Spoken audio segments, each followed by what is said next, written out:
साथ ही उत्तर प्रदेश में जब से होमगार्ड भर्ती का नोटिफिकेशन जारी हुआ है तब से अभ्यर्थी में लगातार इसके प्रति दिलचस्पी है और लगातार रिकॉर्ड तोड़ आवेदन आ रहे हैं।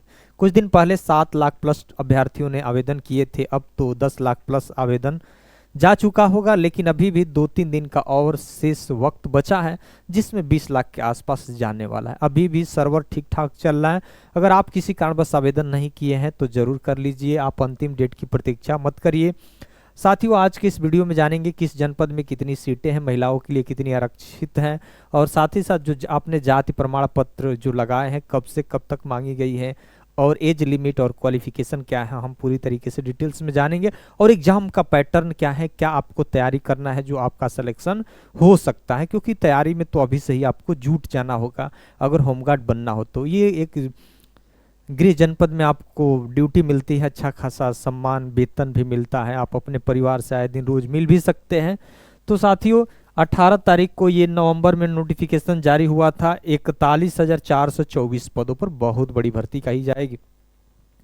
41,424 पदों पर नोटिफिकेशन जारी हुआ था।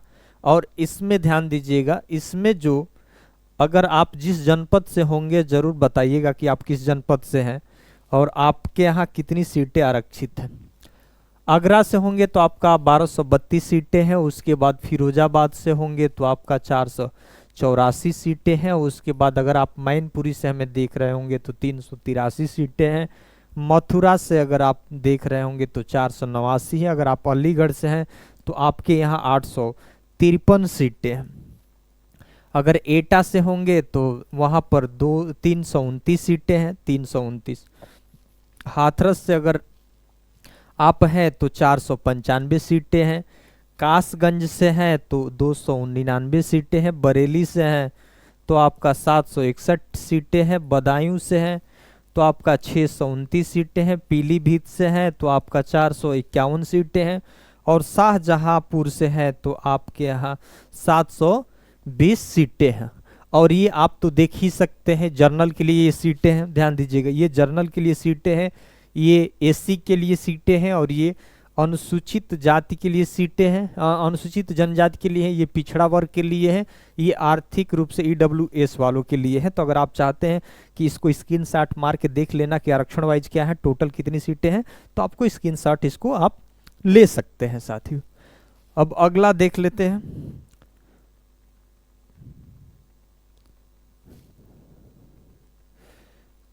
हाँ, यहाँ से देखिए मेरठ, ठीक। अगर आप मेरठ से हैं तो मेरठ से हैं तो कितनी सीटें हैं? मेरठ से अगर आप देख रहे हैं तो 688 है। गाजियाबाद से में 102 है, बहुत कम यहाँ पर है। उसके बाद आप अगर आप बुलंदशहर से देख रहे हैं तो 663 है। बागपत से अगर देख रहे हैं तो 218 है। अगर आप हापुड़ से देख रहे हैं तो 268 है। गौतम बुद्ध नगर से है तो आप वहाँ पर 421 सीटें हैं। मुरादाबाद से हैं तो आप वहाँ पर 462 सीटें हैं। रामपुर से है तो 382 सीटें हैं। अमरोहा से है तो 354 सीटें हैं। बिजनौर से है तो आपका 573 सीटें हैं। संभल से है तो 560 सीटें हैं। सहारनपुर से है तो वहाँ पर 586 सीटें हैं। मुजफ्फरनगर से है आप तो 395 सीटें हैं। उसके बाद अगर आप शामली से हैं, शामली से है तो 307 सीटें हैं। शामली से है तो 360 सीटें हैं। उसके बाद अयोध्या से है तो 452 सीटें हैं। शामली वाले 307 सीटें, और उसके बाद अयोध्या में 452 सीटें हैं।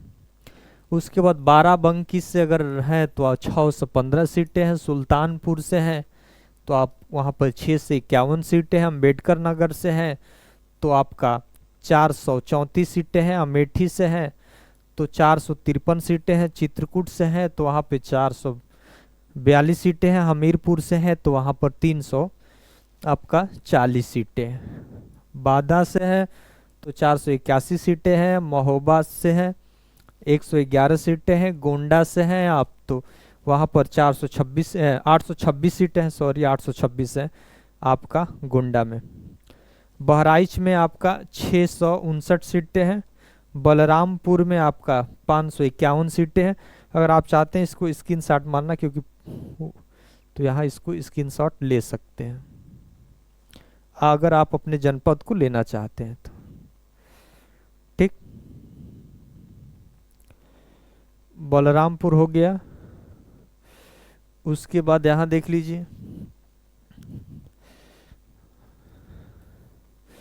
बलरामपुर हो गया ना, 551 सीटें हैं। श्रावस्ती में आपका 221 सीटें हैं। और ये देख लीजिए, हमने बताया था ना SC ST EWS OBC वालों के लिए ये सीटें हैं। झांसी में आपका 456 सीटें हैं। ललितपुर में आपका 188 सीटें हैं। जालौन में आपका 433 सीटें हैं। कानपुर नगर से हैं तो वहाँ पे 1947, सबसे शायद ज़्यादा यहाँ पे है कानपुर नगर में, ध्यान दीजिएगा। कानपुर देहात में आपका 380 है। इटावा से अगर आप देख रहे हैं तो वहाँ पे 485 है। फतेहगढ़ से देख रहे हैं तो 420 है। कन्नौज से अगर आप हैं तो वहाँ पे 320 सीटें हैं। और रैया से हैं तो वहाँ पे 332 सीटें हैं।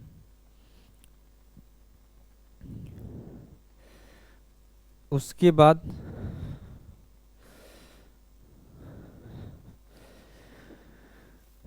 लखनऊ से हैं तो वहाँ पर 1371 सीटें हैं। हरदोई से आपका 1072 है। सीतापुर से वहाँ पे 927 सीटें हैं। रायबरेली से आपका 472 है। खीरी से 629 सीटें हैं। उन्नाव से आपका 738 सीटें हैं। आजमगढ़ से आपका 867 सीटें हैं। मऊ से 318 सीटें हैं। बलिया से अगर आप हैं तो वहाँ पे 704 सीटें हैं। बस्ती से हैं तो 537 सीटें हैं। सिद्धार्थनगर से हैं तो वहाँ पे 419 सीटें हैं। संत कबीर नगर से वहाँ पे 2 हैं तो 252 है। गोरखपुर से हैं अगर आप तो वहाँ पे 830 सीटें हैं। कानपुर नगर है तो वहाँ पे 624। कुशीनगर कहाँ है, सॉरी, कुशीनगर में आपका 624 है। अगर आप देवरिया से हैं, देवरिया से हैं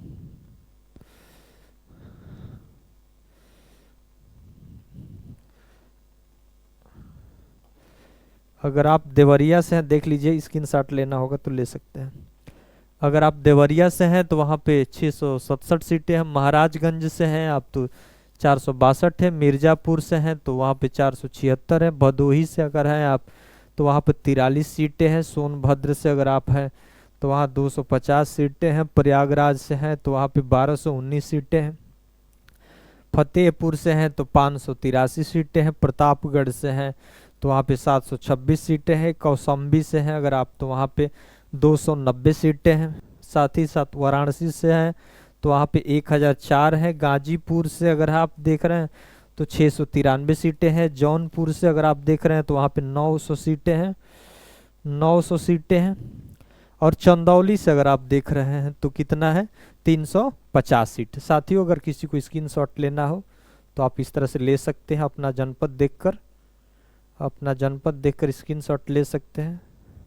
उसके बाद हम थोड़ा सा जाति के बारे में चर्चा करेंगे, एग्जाम पैटर्न की भी बात करेंगे। इस वीडियो में लास्ट तक बने रहिएगा।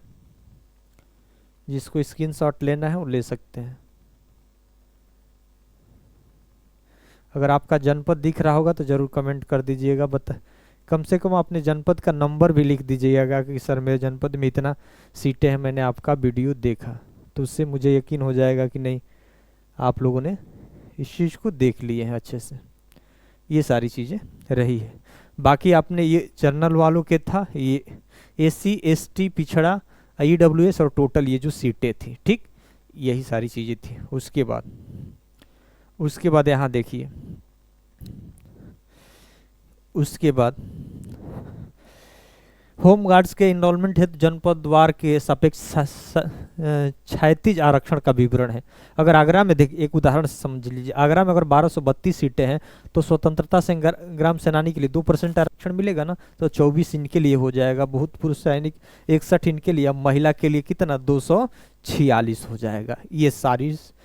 ये डिवाइड हो जाएगी जो सीटें, क्योंकि महिलाओं को कितने परसेंट हैं, 20% आरक्षित की गई है सीटें। बाकी ये भूतपूर्व सैनिक और स्वतंत्रता संग्राम सेनानियों को तो मिलेगा ना। तो देख लीजिए किस में कितना मिल रहा है। अगर इस किसी को स्क्रीनशॉट लेना है तो ले लेना। ये आपका टोटल रिक्ति है, जितना पद है आपके जनपद में। ये स्वतंत्रता सेनानियों के लिए है 2%, भूतपूर्व सैनिक के लिए 5% और महिला के लिए आपका 20%। तो आप अपने जनपद को ध्यान में रख के इसको स्क्रीनशॉट ले सकते हैं। देख लीजिए कितना है।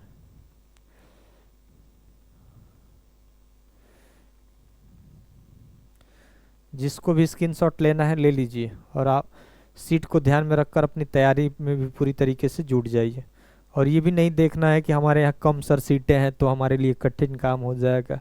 कुछ नहीं यार, एक सीट ही ना लेना है आपको, एक से कम नहीं होना चाहिए, एक से कम नहीं होना चाहिए। एक सीट के लिए जी जान लगा दो, मेहनत करो। आप देखिए यहाँ पर जो चीज़ें आपको देखना था, तो कोई भी आपराधिक जिसका मुकदमा वगैरह कोर्ट में चल रहा होगा तो वो इसके लिए पात्र नहीं होगा। पहली बात है, एक पुरुष का एक से अधिक अगर पत्नियां होंगी तो भी पात्र नहीं होगा। एक पत्नी का एक से अधिक पुरुष होंगे तो भी इसके लिए पात्र नहीं होंगे। ये सारी चीज़ें हैं।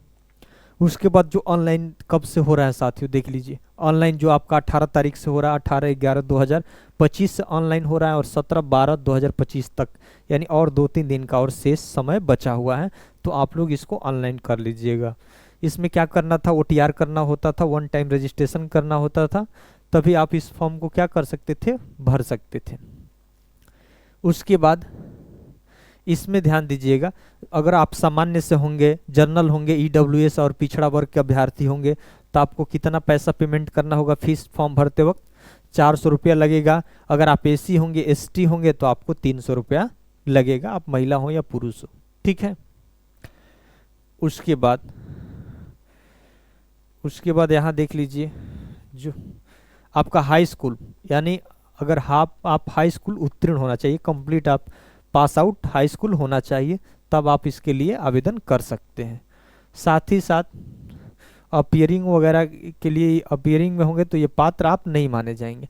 अगर आपके पास NCC प्रमाण पत्र है, कोई अभ्यर्थी ABC रखता है ना, तो अगर तीनों हैं आपके पास ABC तो आपको 3 अंक मिलेगा मेरिट बनते वक्त।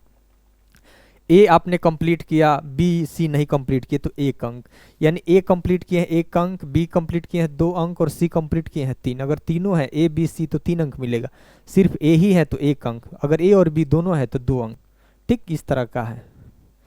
अगर आपदा मित्र प्रशिक्षण एक सर्टिफिकेट होता है, अगर आपने उसका ट्रेनिंग प्रशिक्षण लिए होंगे तो आपको भी कितना अंक मिलेगा, आपको 3 अंक मिलेगा, ठीक, 3 अंक मिलेगा।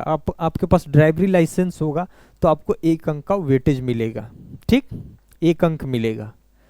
उसके बाद 18 वर्ष 1/7/2025 को, यानी 1/7/2025 को आपका 18 वर्ष का उम्र हो जाना चाहिए, उससे कम नहीं होना चाहिए, ठीक।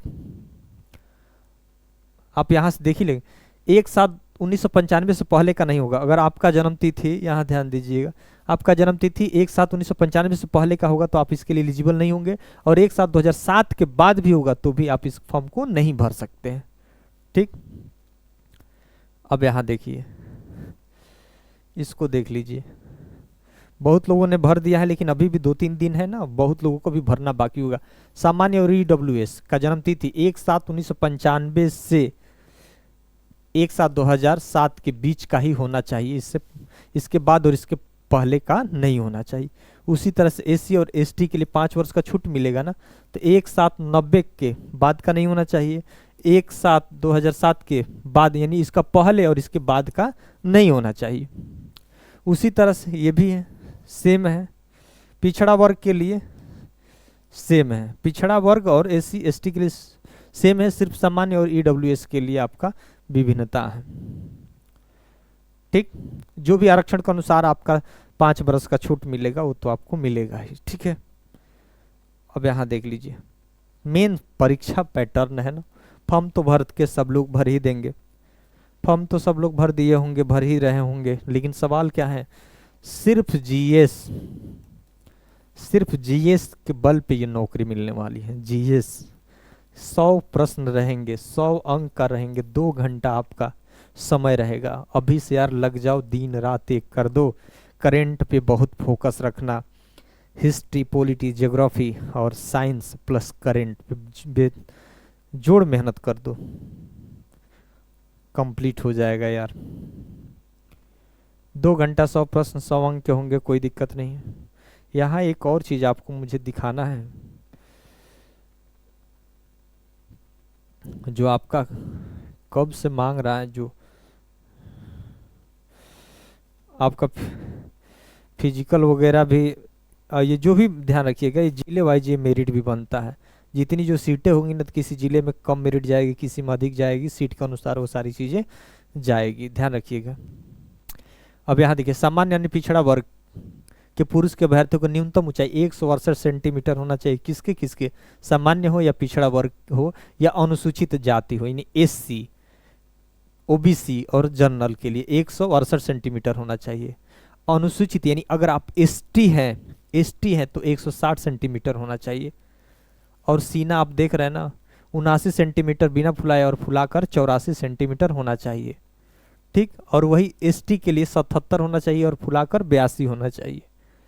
न्यूनतम 5 सेंटीमीटर का फुलाव अनिवार्य है, यानी कम से कम सामान्य से लेकर फुलाव तक 5 सेंटीमीटर का अंतराल होना चाहिए, मतलब फुलाने पर बढ़ना चाहिए। और महिलाओं के लिए क्या स्थिति है भाई, अगर पिछड़ा महिला है या सामान्य महिला है, सामान्य महिला या पिछड़ा महिला या SC महिला, तो उनकी लंबाई 152 होनी चाहिए, 152। अगर आप सामान्य से बिलोंग करती हैं या पिछड़ा से या SC से बिलोंग करती हैं, तो आपकी जो लंबाई होगी 152 होगी। अगर आप ST महिला है तो आपकी लंबाई 147 होगी। वजन भाई दोनों केस में 40 किलोग्राम होना चाहिए, 40 किलोग्राम आपका वजन होना चाहिए,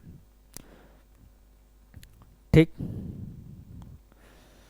शारीरिक दक्षता होगी, शारीरिक दक्षता में ध्यान दीजिएगा, यहाँ पे लिखा है आपका 28 मिनट में 4800 मीटर आपको दौड़ना है, 28 मिनट में 4800 मीटर दौड़ना है। और वही अगर महिला होंगी तो 16 मिनट में 2400 मीटर दौड़ना है, 16 मिनट में 2400 मीटर दौड़ना है किसको, महिला को। और पुरुष को 28 मिनट में 4800 मीटर आपको क्या करना है, दौड़ना है। उसके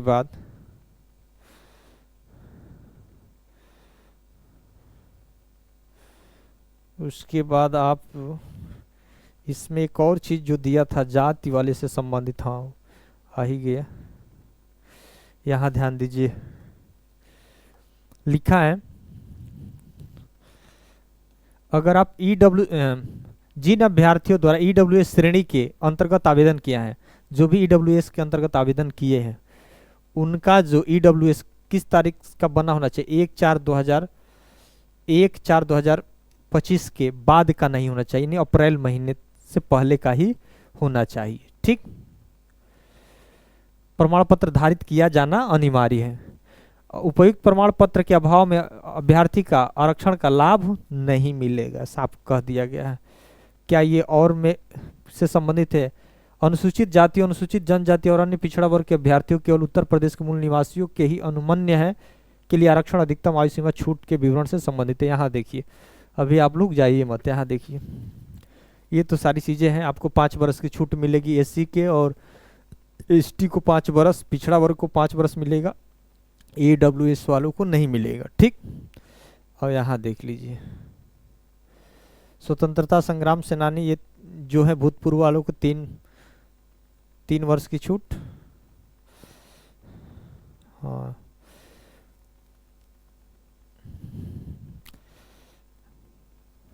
यहाँ देखिए, अनुसूचित जाति का प्रमाण पत्र, ठीक, अनुसूचित जाति का प्रमाण पत्र, ठीक है, यहाँ भी कोई दिक्कत नहीं है। पिछड़ा वर्ग का EWS, हाँ यहाँ देखिए, ध्यान दीजिए, SC के लिए तो ST के लिए तो कोई दिक्कत नहीं है, ST के लिए नहीं, लेकिन देखिए यहाँ अन्य पिछड़ा वर्ग और EWS के लिए ध्यान दो जी। यहाँ पिछड़ा वर्ग वालों ध्यान दो, यहाँ पर लिखा है, देखिए वित्तीय वर्ष लिखा है ना, पिछड़ा वर्ग वित्तीय वर्ष 2025-26 का प्रमाण पत्र जो कि दिनांक 1/4/2025 से आवेदन पत्र जमा करने की अंतिम तिथि तक अवश्य निर्गत होना चाहिए। कम से कम 1/4/2025 के इधर का आपके पास क्या होना चाहिए, कास्ट सर्टिफिकेट होना चाहिए। EWS वालों के लिए भी वही दिया है, 1/4/2025 तक दिया है।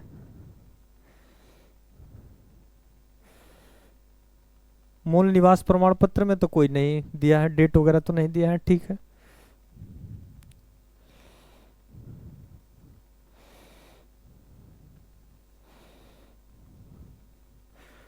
ठीक है साथियों, बस यही था, बाकी और कुछ नहीं है। पहली बार नया चैनल है, हम भी तो नए ही है ना। किसी प्रकार की अगर दिक्कत हुई होगी तो हम इसके लिए माफ़ी चाहेंगे। लेकिन अगर आप साथियों इस चैनल पे अगर पहली बार विजिट कर रहे होंगे तो ज़रूर आप इस चैनल को सब्सक्राइब कर दीजिएगा, लाइक कर दीजिएगा और बता दीजिएगा कि आप किस जनपद से मुझे देख रहे हैं। इस बात से मुझे बहुत प्रसन्नता होगी, बहुत खुशी होगी, क्योंकि बहुत सारे लोग देखते तो हैं लेकिन सब्सक्राइब नहीं करते हैं। यार एक छोटा सा सब्सक्राइब कर देंगे तो हमारे लिए एक वरदान साबित